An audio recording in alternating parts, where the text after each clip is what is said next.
Hi viewers, welcome to our channel. ఈ రోజున మధ్యాహ్నం నుంచి కూడా ఎన్టీఆర్ గారికి సంబంధించిన ఒక లుక్ వైరల్ అయిపోతుంది. అంటే ఆ లుక్ లో ఎన్టీఆర్ గారు ఒక చేతిలో ఒక పుస్తకాన్ని పట్టుకొని తిరుగుతూ ఉన్నారు. ఆ పుస్తకం ఏంటా అని చూస్తే మురుగా అనే ఒక పుస్తకం. సో అది సుబ్రహ్మణ్య స్వామికి చెందిన పుస్తకం అంటున్నారు. సో అది ఇప్పుడు విపరీతంగా వైరల్ అయిపోతుంది. అంటే త్రివిక్రమ్ గారి శ్రీనివాస్ డైరెక్షన్ లో రాబోతున్న సినిమా ఈ పుస్తకం బేస్ అయ్యే ఉంటుందా, నాగవంశి గారు చెప్పిన స్టోరీ ఇదేనా అంటూ రకరకాల చర్చలు అయితే ఇప్పుడు సోషల్ మీడియాలో జరుగుతున్నాయి. మరి ఆ బుక్ సంబంధించి, మరి ఆ స్టోరీకి వీళ్ళ కాంబినేషన్ రాబోతున్న ఈ సినిమాకి సంబంధించి మనతో పాటు డిస్కస్ చేయడానికి ప్రజెంట్ మనతో పాటు సీనియర్ ఫిలిం జర్నలిస్ట్ అప్పాజీ గారు ఉన్నారు. వారిని అడిగి తెలిసిన ప్రయత్నం అయితే చేద్దాం. సార్ నమస్కారం. సార్ నమస్తే ఆదిత్య. సార్, నాగవంశి గారు ఆల్రెడీ చెప్పారు త్రివిక్రమ్ శ్రీనివాస్ గారితో ఎన్టీఆర్ గారి సినిమా ఉంటుంది, సుబ్రహ్మణ్య స్వామికి సంబంధించిన పౌరాణిక చిత్రం ఇది అని చెప్పేశారు. సో ఇప్పుడు బుక్ కూడా పట్టుకొని తిరుగుతున్నారు. సో ఆయన హింట్ ఇచ్చేసరికి ఎన్టీఆర్ గారు కూడా అని చెప్పేశారు. బుక్ మీదనే బేస్ అయి ఉంటుందా సినిమా? మరి సినిమాకి సంబంధించి మీరేం చెప్తారు సార్? అంటే మనం మ్యాడ్ సినిమా సక్సెస్ మీట్ లో ఎన్టీఆర్ స్వయంగా ప్రకటించడం మనం చూసాం. వంశీ ప్రొడ్యూసర్ గా నేను సినిమా, నాగవంశీ ప్రొడ్యూసర్ గా ఒక సినిమా చేస్తానని చెప్పి ఆయన పబ్లిక్ స్టేట్మెంట్ ఇచ్చాడు. ఓకే కదా, అది కూడా ఏంటి, నాకు వేరే బ్యానర్ ఈయన సమర్పణ కాదు, నువ్వే ప్రొడ్యూసర్గా ఉండాలి, సూర్యదేవర నాగవంశీనే సినిమాకి ప్రొడ్యూసర్గా ఉండాలి అంటే ఇండైరెక్ట్గా హాసిని హారిక దాంట్లో కాకుండా సితారలోనే సినిమా చేయాలని ఆయన చెప్పాడు. అంటే ఎన్టీఆర్కి సూర్యదేవర నాగవంశీ మీద చాలా మంచి ఇంప్రెషన్ ఉంది. అంటే ఇప్పుడు అసలు సక్సెస్ రేట్ కూడా, సితార సక్సెస్ రేట్ చూస్తే వరుసగా, అంటే మధ్యలో 1-2 సినిమాలు కొంచెం ఆశించిన స్థాయిలో విజయం సాధించకపోయినా కూడా ఓవరాల్గా చాలా మంచి సక్సెస్ రేట్ ఉన్నటువంటి బ్యానర్ సితార. దాని వెనకాల ఉన్నది నాగవంశీ. కాబట్టి నాగవంశీతో సినిమా చేయాలన్న ఆసక్తి ఎన్టీఆర్కి ఉంది. ఇంకా ఎన్టీఆర్ లాంటి పెద్ద స్టార్, సూపర్ స్టార్ డేట్లు ఇస్తామంటే ఎవరైనా సరే దాన్ని వెంటనే దాన్ని యూటిలైజ్ చేసుకుంటారు కదా.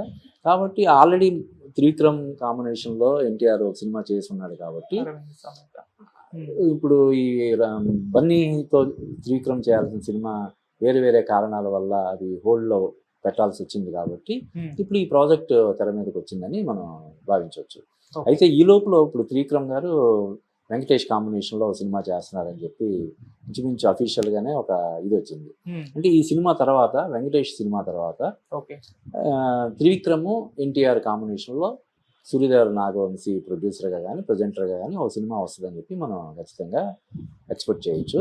దానికి తోడు ఇప్పుడు నువ్వు చెప్పినటువంటి ఏదైతే ఉందో ఎన్టీఆర్ మురుగా, దానికి సంబంధించి ఆయన కూడా స్టడీ చేస్తుండొచ్చు. ఎందుకంటే ఒక పాత్రని ఇది చేయాలంటే, పూర్తి న్యాయం చేయాలంటే ఎన్టీఆర్ చాలా హోంవర్క్ చేస్తాడు. అంటే బేసిక్గా అతను ఎంత బోర్న్ ఆర్టిస్ట్ అయినప్పటికి కూడా హోంవర్క్ అనేది కంపల్సరీ ఉండాలి కదా. అంటే ఈ సినిమా సెట్స్కి వెళ్ళడానికి ఇంకో సంవత్సరం పట్టొచ్చు. ఇప్పుడు ఎందుకంటే ప్రశాంత్ నీల్ సినిమా అవ్వాలి, వార్ 2 అయిపోయి ఉంటుంది, ఒక సాంగ్ తప్ప అంత అయిపోయింది అంటున్నారు. రేపు ఆగస్టు 14న వార్ 2 వచ్చేస్తుంది. తర్వాత ప్రశాంత్ ఎన్టీఆర్ సినిమా రావాలి. అది వచ్చిన తర్వాత త్రివిక్రమ్ ఎన్టీఆర్ సినిమా పట్టాలెక్కే అవకాశం ఉంది. దానికోసం ఆయన ఇప్పుడే హోంవర్క్ స్టార్ట్ చేసినట్టుగా ఇప్పుడు నువ్వు చెప్తున్న దాన్ని బట్టి మనకి అనిపిస్తుంది అనమాట. సార్, ఎన్టీఆర్ గారు ఒక అద్భుతమైన నటులు, అది ప్రత్యేకంగా చెప్పాల్సిన పని లేదు. ఆయన పౌరాణిక పాత్ర ఫస్ట్ టైం చేయబోతున్నారు. ఆయన చేయాలని చెప్పేసి ఎంతో మంది కోరుకున్నారు. అంటే యమదొంగలో ఆ స్టైల్, ఆ డైలాగ్ డెలివరీ ప్రత్యేకంగా అందరూ కూడా చూస్తారు. పర్ఫెక్ట్ ఒక పౌరాణిక సినిమా పడితే బాగుంటుందని చెప్పేసి అభిమానులు చాలా మంది కోరుకున్నారు. మరి ఇప్పుడు సో ఆకలి తీరినట్టు అనుకోవచ్చా ఈ సినిమాతో? డెఫినెట్గా. అంటే ఇంకొకటి ఏంటంటే, మైథాలజీ అనేది ఒక యూనివర్సల్ ఇది, నాట్ ఓన్లీ మన పాన్ ఇండియా, మొత్తం పాన్ వరల్డ్ లాగా తీయడానికి అవకాశం ఉన్నటువంటి సబ్జెక్ట్. కాబట్టి ఇప్పుడు అటువంటి సబ్జెక్ట్స్కి ఇప్పుడు మన రామాయణం తీస్తున్నారు, అలాగే మహాభారతం తీయాలని చెప్పి మన రాజమౌళి కానీ చాలామంది ఎన్నో సంవత్సరాలుగా ప్రయత్నాలు చేస్తున్నారు. ఎందుకంటే దానికి ఉన్నటువంటి అప్పీల్. ఈవెన్ మనం హాలీవుడ్లో తీసినటువంటి అవతార్ కానీ ఇటువంటి సినిమాలు మన ఈ పురాణాలు, ఇతిహాసాలు బేస్ చేసుకొని చేస్తున్నారు. అటువంటిది హాలీవుడ్ డైరెక్టర్సే మన పురాణాలు, ఇతిహాసాలను బేస్ చేసుకుని సినిమాలు తీస్తున్నప్పుడు మన దర్శకులు వాటిని అందిపుచ్చుకోవడంలో ఇదేం లేదు కదా, ఆశ్చర్యం లేదు కదా. ఆ విధంగా త్రివిక్రమ్ కూడా ఒక పాన్ వరల్డ్ అప్పీల్ కలిగినటువంటి సబ్జెక్ట్ తోటి ఎన్టీఆర్తో సినిమా చేయాలనే ఇందులో భాగంగా ఈ ప్రాజెక్ట్ని పట్టాలెక్కించడం కోసం ప్రయత్నం చేస్తున్నారని మనం అనుకోవచ్చు. అంటే సార్ పౌరాణిక సినిమాలు మన దగ్గర అంటే ఒకప్పుడు విరివిగా వచ్చేసి ఇప్పుడు తగ్గిపోవడం చూస్తున్నాం. ఎక్కువగా సాంఘిక చిత్రాలు, మాస్ అవన్నీ జోనల్ అన్ని కూడా మారిపోయాయి. ఇప్పుడు చాలా కాలం తర్వాత పౌరాణిక చిత్రం రావడం, ఇది కూడా నాగవంశి గారే అన్నారు. సో ఎందుకు మానేస్తారు పౌరాణికలు తీయడం తెలియదు, కానీ ఇది మాత్రం లార్జ్ స్కేల్ లో ఇప్పుడున్న టెక్నాలజీ ఇదంతా కూడా యూజ్ చేసి తీయబోతున్నాం అని చెప్తున్నారు. మరి పౌరాణిక చిత్రం చాలా రోజులకు రావడం ఏ విధంగా చూడొచ్చు? అంటే పౌరాణికం సినిమా చేయాలంటే ఆర్టిస్టులు అందరూ కూడా ఆయా పాత్రలకు తగినట్టుగా ఉండాలి. అంటే ఆ డైలాగ్ డెలివరీ కానీ, ఆ డెడికేషన్ కానీ, ఇవన్నీ కూడా ఎంతో పర్ఫెక్ట్గా ఉంటే తప్ప అవి చేయలేరు. అది ఆషామాషి వ్యవహారం కాదు. దానికి సంబంధించి ఒక్క హీరో హీరోయిన్లు మాత్రమే కాదు, సపోర్టింగ్ క్యారెక్టర్స్ చేసే వాళ్ళందరూ కూడా ఆ క్యారెక్టర్కి తగినట్టుగా ఉండాలి. అంత టైం కేటాయించాలి కదా. ఇప్పుడు ఒక సినిమా అంటే ఇప్పుడున్న పరిస్థితుల్లో పాన్ ఇండియా సినిమాలు మినిమం 1 year 2 years అలా పడుతున్నాయి కదా. మరి అంత సమయం కేటాయించే ఇది లేదు కదా. ఇప్పుడు రణబీర్ కపూర్ యానిమల్ సినిమా తర్వాత రామాయణ సినిమా చేస్తున్నాడు. Animal cinema release already 1 year దాటిపోతున్నట్టు, దాటిపోయింది కదా. అయినా ఇప్పుడు ఇది నెక్స్ట్ ఇయర్ అంటున్నారు రామాయణం.